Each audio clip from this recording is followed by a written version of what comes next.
Sir 'Hanuman' movie super hit అవ్వడంతో ఇప్పుడు 'తేజ సజ్జా' పేరైతే మారుమోగిపోతుంది. చాలా అప్లాస్ వచ్చాయి అతనికి. సో, అతన్ని అసలు చాలామంది డిస్కషన్ కూడా చేసుకుంటున్నారు. ఎలా హీరో అయ్యాడు? చైల్డ్ ఆర్టిస్ట్ నుంచి అతను హీరోగా ఎలా మారాడు అని చెప్పేసి. సో, తన సినీ జర్నీ గురించి ఏం చెప్తారు సార్ మీరు? ఇప్పుడు 'హనుమాన్' పెద్ద హిట్ అవ్వడంతో అందరి దృష్టి 'తేజ సజ్జ' మీద పడింది. నిజానికి చాలామందికి చైల్డ్ ఆర్టిస్ట్ గుర్తున్నాడు కానీ 'తేజ సజ్జ' అంటే గుర్తుండదు. మాస్టర్ తేజ అనేవాళ్ళు అప్పట్లో. 'తేజ సజ్జ' అంటే ఆ అబ్బాయి అని చాలామందికి గుర్తులేదు. రెండోది ఏంటంటే పోలికలు కూడా దగ్గరగా చూస్తే కానీ తెలియదు. అబ్బాయి ఏమో బొద్దుగా ఇట్లా ఉండేవాడు, ఇతనేమో కొంత కోలముఖం స్లిమ్గా అలా ఉన్నాడు. సో అందువల్ల అంత ఈజీగా చాలామంది అయితే 'హనుమాన్' వచ్చినప్పుడు ఎవరు అందులో హీరో ఎవరంటే 'తేజ సజ్జా' అంటే ఎవరతననే అడిగారు. అయితే ఇప్పుడు 'తేజ సజ్జా' ఎవరు ఏంటి అని ఒక ఇంట్రెస్ట్ క్రియేట్ అయింది అందరికి కూడా. ఎందుకంటే మహేష్ బాబు లాంటి సూపర్ స్టార్ మూవీని దాటుకొని సైంధవుడు, వెంకటేషు, ఇటు నాగార్జున, ఈ నా సామ్రంగా ఈ సినిమాలన్నింటినీ దాటుకొని అది పాన్ ఇండియా సినిమాగా వెళ్ళిపోయింది. దాదాపు 72 కోట్లు ఇప్పటికి కలెక్ట్ చేసింది. ఇంకొక 2 రోజుల్లో 100 కోట్ల క్లబ్లోకి వెళ్ళిపోతుంది. ఆ తర్వాత 100 crores క్లబ్లోకి కూడా వెళ్ళే అవకాశం ఉంది. మరోవైపు అది RRR కలెక్షన్ని ఓవర్సీస్లో క్రాస్ చేసింది. ఈవెన్ సలార్ అండ్ కేజీఎఫ్ని కూడా దాటే అవకాశం కనబడుతుంది. ఈవెన్ బాహుబలి 2 ద కన్క్లూజన్ అది కూడా దాటే అవకాశం కనిపిస్తుంది. ఆల్రెడీ కాంతారా కలెక్షన్లు దాటేసినట్టుగా తెలుస్తుంది అనమాట. ఏదేమైనా ఒక సంచలనాన్ని అయితే క్రియేట్ చేస్తుంది. సో ఈ క్రమంలో 'తేజ సజ్జా' బయోగ్రఫీ చూస్తే నిజానికి వాళ్ళది విజయవాడ. బట్ 40 ఏళ్లకు ముందే వాళ్ళ నాన్న వాళ్ళు ఇక్కడ సెటిల్ అయ్యారు. వాళ్ళ నాన్న ఒక ఫార్మా ఇండస్ట్రీలో పనిచేస్తారు. వాళ్ళ మదర్ హౌస్ వైఫ్. సో ఇతనికి దాదాపు 2 సంవత్సరాలు ఉన్నప్పుడు వాళ్ళ అన్న కృష్ణ కిరీటి వాళ్ళ అన్న పేరు. వాళ్ళ అన్న ఈ అబ్బాయిని ఏదో స్టోరీకి తీసుకెళ్ళాడు ఐస్ క్రీమ్ తినిపించడానికి దేనికో. ఆ టైంలో గుణశేఖర్ గారు కూడా అక్కడికి వచ్చారు, డైరెక్టరు. ఆయన అప్పుడు చూడాలని ఉందని చిరంజీవితో సినిమా ప్లాన్ చేస్తూ ఉన్నాడు. ఇంకా ప్రీ ప్రొడక్షన్ స్టేజ్లో ఉందన్నమాట, స్క్రిప్ట్ స్టేజ్లో.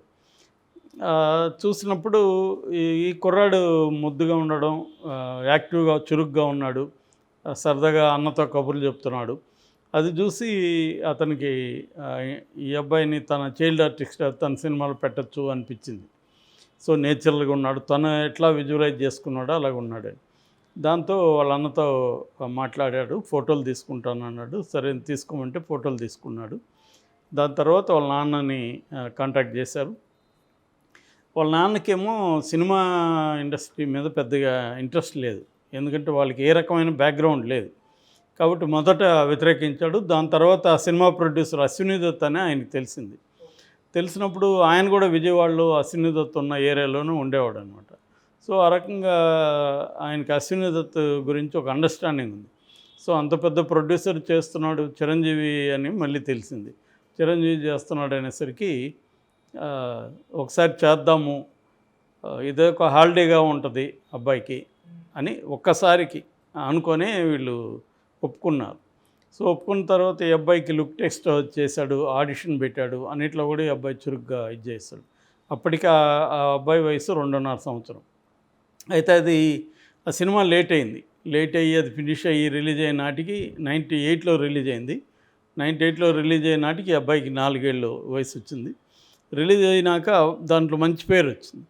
పేరు వచ్చినాక మళ్ళీ రాజకుమారుడు ఇటువంటి సినిమాలు ఛాన్సులు వచ్చాయి.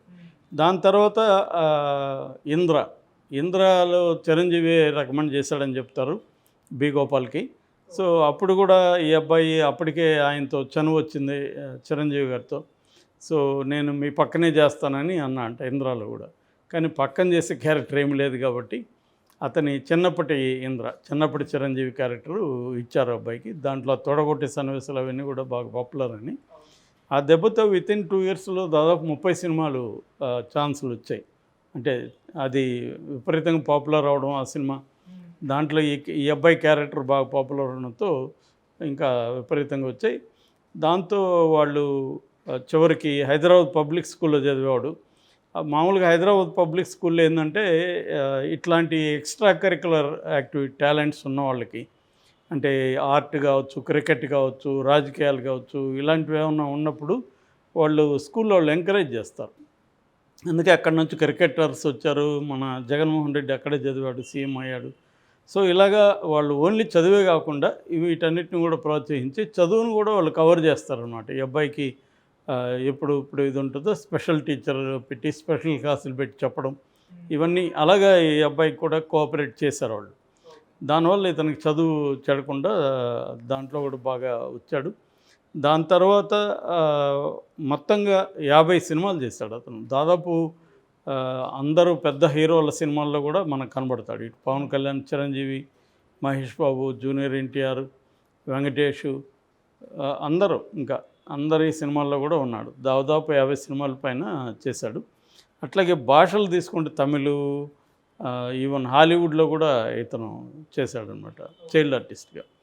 దాని తర్వాత అందరికీ వచ్చే డైలమా ఇతనికి కూడా వచ్చింది, చైల్డ్ ఆర్టిస్టులకి. ఎందుకంటే చైల్డ్ ఆర్టిస్టులు కొద్దిగా టీనేజ్లోకి వచ్చేసరికి ఇంకా వాళ్ళకి చైల్డ్ ఆర్టిస్టులుగా పనికిరారు, అట్లని వాళ్ళని హీరోగా తీసుకోరు.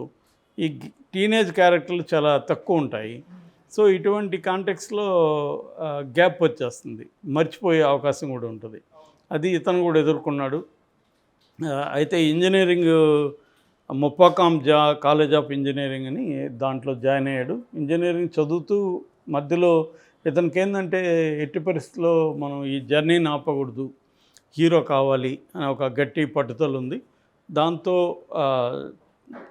చైల్డ్ ఆర్టిస్ట్కి ఉండే అడ్వాంటేజ్ ఏంటంటే డైరెక్టర్లు ఏం చెప్తే అది చేయడమే, వాళ్ళు పెద్ద ఇంప్రొవైజేషన్ అవన్నీ ఉండదు. అందుకని చైల్డ్ ఆర్టిస్టులతో డైరెక్టర్లు కొంత ఇబ్బంది పడతారు, ఇంప్రొవైజ్ చేయమంటే చేయలేరు వాళ్ళు. వీళ్ళు ఏం చెప్తే నటిని చూపిస్తే అది చేస్తారు వాళ్ళు. అందువల్ల ఈ అబ్బాయికి ఇప్పుడు ఆ చైల్డ్ యాక్టింగ్ అనేది సరిపోదు హీరోగా కావాలంటే. అందుకని ఇతను వైజాగ్ వెళ్ళి సత్యానంద్ దగ్గర జాయిన్ అయ్యి అక్కడ ట్రైనింగ్ తీసుకున్నాడు. తీసుకుంటూ ఒక పక్క ఇతనికి విపరీతంగా సర్కిల్ ఉంది కాబట్టి, అప్పటికే ప్రొడ్యూసర్లు తెలుసు, డైరెక్టర్లు తెలుసు కాబట్టి అందరినీ అడుగుతున్నాడు. కానీ ఎక్కడ వర్కౌట్ అవ్వాలి. కొన్నేమో తను స్క్రిప్ట్లు నచ్చట్లేదు, సో తను కొన్ని రిజెక్ట్ చేశాడు, తనని కొంతమంది రిజెక్ట్ చేశారు. ఇటువంటి పీరియడ్లో ఓ బేబీ సినిమాలో ఛాన్స్ వచ్చింది. సో దాంట్లో 2019లో అది రిలీజ్ అయింది. ఓ బేబీ మనకు తెలుసు, నందిని రెడ్డి. సో దాంట్లో సమంత పక్కన ఛాన్స్ రావడం, ఇతను ఏమాత్రం తగ్గకుండా సమంతతో ఈక్వల్గా పర్ఫార్మెన్స్ చేయడం, దాంట్లో బాగా పేరు వచ్చింది. అది చూసి ఈ ప్రశాంత్ వర్మ తనప్పటికి ఒక షార్ట్ ఫిల్మ్ చేస్తున్నాడు, అంటే ప్రైవేట్గా ఇండిపెండెంట్ ఫిల్మ్ అని చెప్పచ్చు. సో ఆ సినిమాలో డైలాగ్ ఇన్ ద డార్క్ ఆ సినిమా పేరు. దాంట్లో ఈ అబ్బాయికి మెయిన్ రోల్ ఇచ్చాడు. దాన్ని నీలిమా తిరుమల శెట్టి ఆమె ప్రొడ్యూస్ చేస్తుంది. సో దాన్ని ఇండిపెండెంట్ ఫిల్మ్గా ప్రొజెక్ట్ చేద్దామని దాంట్లో పెట్టుకున్నారు, కానీ అది ఫినిష్ కాలేదు. ఫినిష్ కాకపోయేసరికి తర్వాత ఈ అబ్బాయికి మళ్ళీ గ్యాప్ వచ్చింది. తర్వాత 2021లో జాంబిరెడ్డి ప్రశాంత్ వర్మ తీస్తున్నప్పుడు ఆల్రెడీ ఈ అబ్బాయితో వర్క్ చేశాడు కాబట్టి తననే సెలెక్ట్ చేసుకున్నాడు. అది కోవిడ్ బ్యాక్డ్రాప్లో ఒక జాంబీ జాన్రా అంటాం, అంటే చనిపోయిన వాళ్ళు, లివింగ్ డెడ్ అంటారు దాన్ని కాన్సెప్ట్ని. సో చనిపోయిన వాళ్ళు బతికి ఇబ్బందులు పెట్టడం. సో ఈ జాన్రాలో తెలుగులో ఇప్పటివరకు సినిమా రాలేదు, మోస్ట్లీ ఇండియాలో కూడా రాలేదు. ఇది హాలీవుడ్లో వెరీ పాపులర్ జాన్రా అనమాట. సో ఈ జాన్రా ఫస్ట్ సినిమా అది ఇంట్రెస్టింగ్గా ఉండడం, అది రాయలసీమ బ్యాక్డ్రాప్లో పెట్టడం, దాంతో అది పెద్ద హిట్ అయింది. ఈ అబ్బాయికి పేరు వచ్చింది బాగా. ఇంకా దాని తర్వాత 2021 ఒక రకంగా లక్కీ ఇయర్ అని చెప్పచ్చు అబ్బాయికి. దాని తర్వాత ఇష్క్ అని ఒక మలయాళ dark love story, it's not a love story అని ట్యాగ్ లైన్తో అది దాంట్లో వచ్చింది, దానికి పేరు వచ్చింది. తర్వాత అద్భుతం అని ఒక సైన్స్ ఫిక్షన్ సినిమా, దాంట్లోనూ చేశాడు. అట్లా 21 చేసిన తర్వాత మళ్ళీ ప్రశాంత్ వర్మే నేను ఒక పెద్ద ప్రాజెక్ట్ చేస్తున్నాను అని చెప్పి అబ్బాయిని తీసుకున్నాడు. అప్పటికి ఈ అబ్బాయికి చాలా సినిమాలు వచ్చినా కూడా దీంట్లో ఛాన్స్ వచ్చిన తర్వాత ఇంకే సినిమాలు కూడా ఒప్పుకోలేదు. దాదాపు 2.5 సంవత్సరం ఈ హనుమాన్ మీద పెట్టారు. ఒక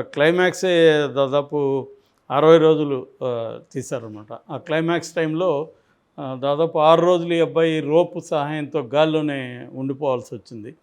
సో అంత రిస్క్ తీసుకొని చేశాడు. 6 నెలల పాటు గ్రాఫిక్స్ కూడా 6 నెలలు చేశారు దానికి. సో తనకేంటంటే ఒక కాన్ఫిడెన్స్ ఉంది ప్రశాంత్ వర్మ మీద, ఖచ్చితంగా ఈ సినిమా అవుతుందని. దాంతో డెడికేటెడ్గా వర్క్ చేశాడు. దాని రిజల్ట్స్ మనకు కనిపిస్తున్నాయి. సో ఇది బేసిక్గా తేజ సజ్జా ఒక జర్నీ. ఇప్పుడు అతను ఒక రకంగా పాన్ ఇండియా హీరో అయిపోయాడని చెప్పచ్చు. అంటే నిజానికి ఒకప్పుడు హీరో అవుతామా లేదా అనే డైలామాలో కష్టపడిన అతను ఇవాళ 1, 2, 3, 4, 5వ సినిమాకే పాన్ ఇండియా హీరో అయిపోయాడు. ఖచ్చితంగా అతనికి ఏ బ్యాక్గ్రౌండ్ లేదు, ఎవరు గాడ్ ఫాదర్స్ లేరు. సో లేకుండా వచ్చిన మరో హీరో తేజ సజ్జా అని చెప్పుకోవచ్చు. Thank you so much. Thank you.